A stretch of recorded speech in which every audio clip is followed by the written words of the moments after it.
Olá pessoal e bem-vindo a mais um Histórias Ilustradas. Antes de mais nada, eu queria aproveitar o comecinho do vídeo. Esse é o primeiro vídeo que eu gravo desde que eu voltei da Comic Con. E eu queria mandar um beijo e um abraço para todas as pessoas fofíssimas que me reconheceram lá e vieram falar comigo. Muito obrigado, vocês são lindos. Então, sem mais enrolação, vamos lá pro vídeo. Hoje a gente vai compartilhar a história de um russo, um camponês que saiu das planícies geladas da Sibéria para se tornar um dos homens mais influentes do final da monarquia russa. Então, vamos embora desenhar!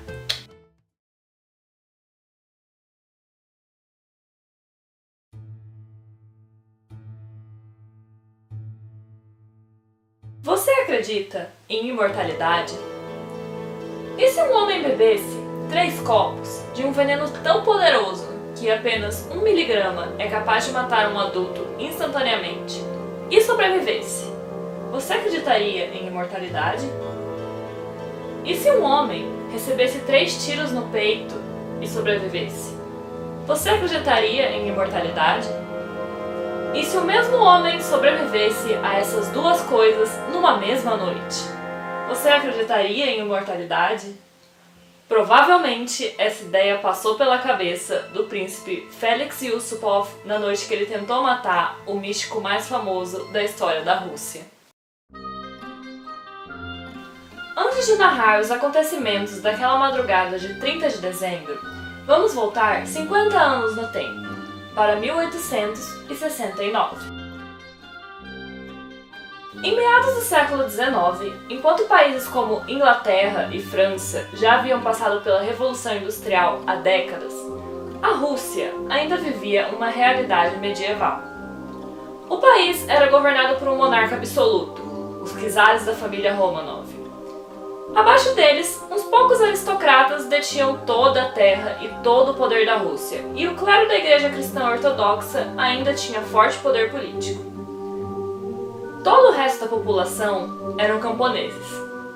Eles viviam em regime de servidão, trabalhando na terra que pertencia aos nobres, morando em pequenos vilarejos, pobres, sem perspectiva de um futuro e quase sempre analfabetos. Certamente não é esse o cenário em que se esperaria encontrar alguém que um dia viria a ser o braço direito da rainha e um dos homens mais influentes da Rússia. Porém, foi justamente aí, num pequeno vilarejo no coração da Sibéria, que nasceu Grigori Rasputin. Os poucos relatos da infância e juventude de Rasputin o descrevem como um camponês comum, vivendo da terra, se metendo em confusões e brigas de vez em quando. Casou-se muito cedo com uma jovem moça chamada Praskovia Dubrovina, que, mesmo de tudo o que viria a acontecer, foi fiel a Rasputin até sua morte. Durante 3 décadas, tudo indicava que ele seria um camponês comum. Em 1897, tudo mudou. Aos 28 anos, após uma crise emocional, Rasputin se voltou à igreja. Ingressou em um seminário e passou a participar ativamente das atividades da Igreja Ortodoxa. Porém, quem mergulha muito rápido logo encontra o fundo do lago. Não demorou para que Rasputin desse de cara com o submundo da igreja. Corrupção política, abuso de autoridade, escândalos sexuais. Pouco tempo após entrar na igreja ortodoxa, ele vira as costas para ela para sempre. Ele deixa tudo para trás. A igreja, a família, as posses mundanas. Vira vegetariano, abandona o consumo de álcool e sai em peregrinação pela Rússia, visitando lugares sagrados. Rasputin tinha tudo para ser um santo, mas, à medida que os anos se passaram, as coisas começaram a ficar meio estranhas. Logo o eremita solitário que vagava sozinho pelo interior da Rússia começou a chamar a atenção do povo. Muitos o viam com desconfiança, questionando seus hábitos e práticas estranhas e taxando-o como louco. Outros o admiravam, o homem de Deus que renegou a nefasta igreja ortodoxa para viver livremente a sua fé. Essa fase da vida de Rasputin é muito mais marcada por lendas e histórias populares do que fatos históricos confirmados. Muitos dizem que, com o passar dos anos, ele realmente se envolveu com práticas religiosas de caráter duvidoso. É dito que Rasputin passou a fazer parte de uma seita, os Klist, que pregavam que o pecado e o arrependimento eram um ciclo essencial para a salvação da alma. Acreditavam que, ao praticar pecado em grupo, o posterior sentimento coletivo de arrependimento tornaria o perdão mais fácil. Por isso, as práticas da seita incluíam orgias sexuais posteriormente ligadas a rituais de autoflagelação. Apesar de não existir nenhum tipo de confirmação histórica de que Rasputin foi de fato um Klist, é fato que suas práticas e reuniões que organizava eram vistas com desconfiança e hostilidade nos vilarejos por onde passava. Mas, ao mesmo tempo que era questionado, era também admirado por muitos outros e logo juntou um grupo de seguidores. Nos primeiros anos do século XX já era figura famosa, declarado homem santo e conhecido por seus trabalhos de cura espiritual. Foi nesse contexto que Rasputin começou a adentrar sua influência em meio aos Romanov, a família do czar. Foi através do contato com membros da por ele tão odiada Igreja Ortodoxa que Rasputin conheceu os primeiros membros da família Romanov. Foram jovens moças da aristocracia de São Petersburgo, que logo vieram a se casar com os primos do czar Nicolau II. Daí pra frente, chegar à família real foi fácil. A brecha que Rasputin encontrou para se infiltrar na família do czar foi o pequeno Alexei, filho preferido da czarina Alexandra. O menino sofria de hemofilia, uma condição que dificulta a coagulação do sangue e faz com que qualquer pequeno ferimento se transforme numa hemorragia mortal. Rasputin, como um conhecido curandeiro espiritual, convenceu Alexandra de que ele era o único capaz de curar a condição de seu filho. A cura de Alexei é um dos episódios mais misteriosos da vida de Rasputin e, até hoje, ninguém conseguiu explicar cientificamente o que realmente aconteceu. Em 1907, a czarina Alexandra chamou o curandeiro para rezar pelo seu filho, que estava sofrendo de uma forte hemorragia interna. É dito que Rasputin rezou algumas horas por sua recuperação e, na manhã seguinte, Alexei estava curado. Várias teorias foram levantadas sobre como Rasputin, um eremita camponês, sem nenhuma formação médica, conteve a hemorragia que os próprios médicos da corte não sabiam mais como lidar. Alguns falam em métodos de hipnose, outros dizem que Rasputin apenas cortou o uso de aspirinas, cuja ingestão deixa o sangue ainda mais fino e dificulta a contenção de hemorragias. Para a czarina Alexandria e outros seguidores do místico, foi um milagre.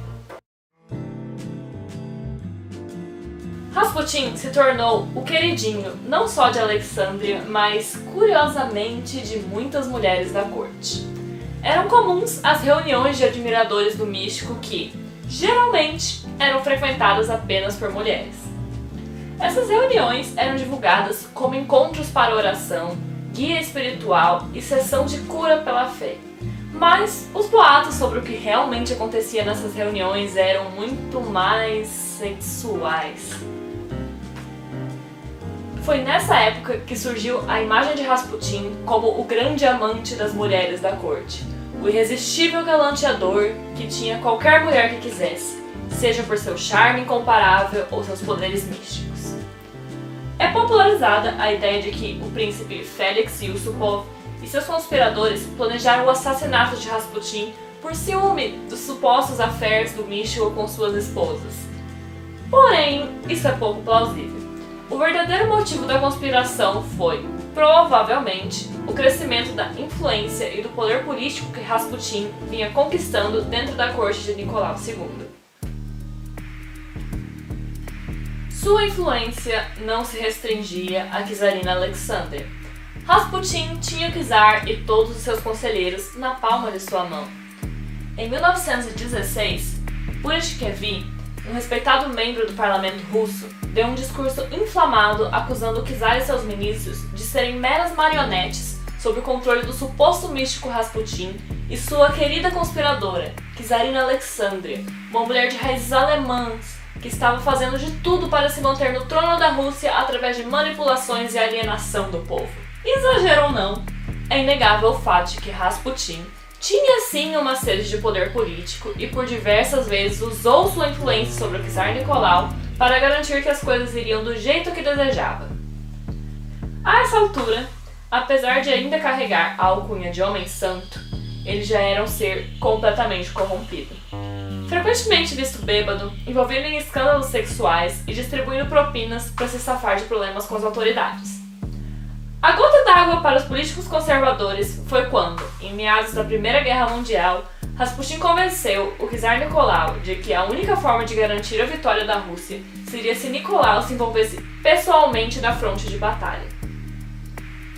O czar foi à guerra, deixando o poder nas mãos da Czarina Alexandria e seu conselheiro pessoal, o místico Rasputin. Diante de tão óbvia tomada de poder, o príncipe Yusupov, Purishnevich e outros conspiradores se juntaram para planejar o assassinato de Rasputin. Tudo ocorreu na madrugada de 30 de dezembro de 1916.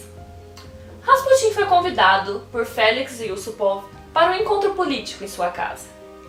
Ao chegar, Yusupov o convidou para sentar-se confortavelmente em um cômodo no porão de sua casa e lhe ofereceu um pedaço de bolo.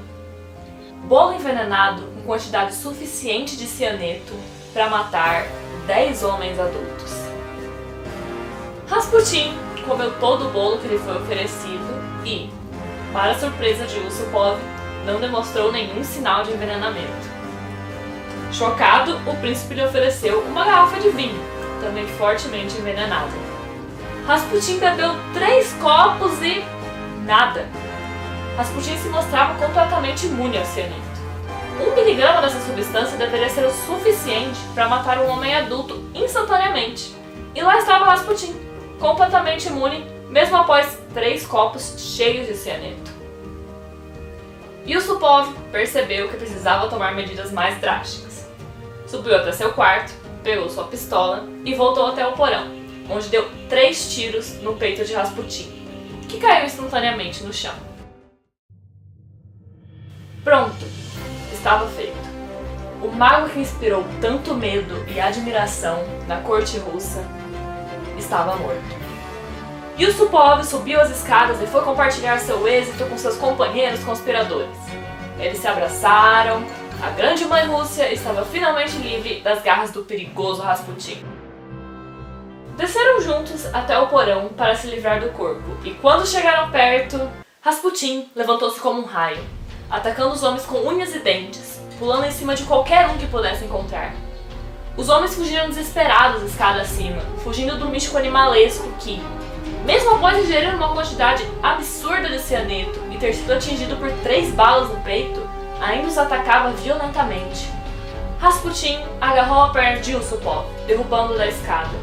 Com o mago enlouquecido em cima de si, o príncipe conseguiu pegar o revólver em sua cintura e dar um tiro a queima-roupa bem no meio da testa de Rasputin. Agora ele realmente parecia morto. Os conspiradores conseguiram carregar seu corpo e jogá-lo no rio Malaya Néfica. A notícia da morte de Rasputin começou a circular antes mesmo que seu corpo fosse encontrado. Ele foi encontrado 2 dias depois, debaixo do gelo que havia se formado no rio. Uma autópsia foi realizada pelo Dr. Dmitry Kossotov. Não sabemos se o vinho foi incorretamente envenenado ou se o corpo de Rasputin metabolizou o cianeto de alguma forma misteriosa. Mas não foram encontrados sinais de envenenamento. De fato, haviam 3 ferimentos por bala na região do peito e um tiro a queima-roupa na cabeça do místico. Porém, não foi nada disso que matou Rasputin. A autópsia concluiu que ele morreu de hipotermia após ter sido jogado nas águas congeladas do rio Malaya Néfica. Enquanto os políticos conservadores se preocupavam em eliminar Rasputin devido à ideia, provavelmente fantasiosa, de que a Czarina Alexandria pretendia tomar o poder para a Alemanha, Ameaças reais à monarquia cresciam nas pequenas câmaras do povo, os sovietes. Lá, figuras como Lenin, Trotsky e Stalin planejavam o que de fato viria a ser a queda do czar Nicolau e sua corte. O resto dessa história vocês já sabem.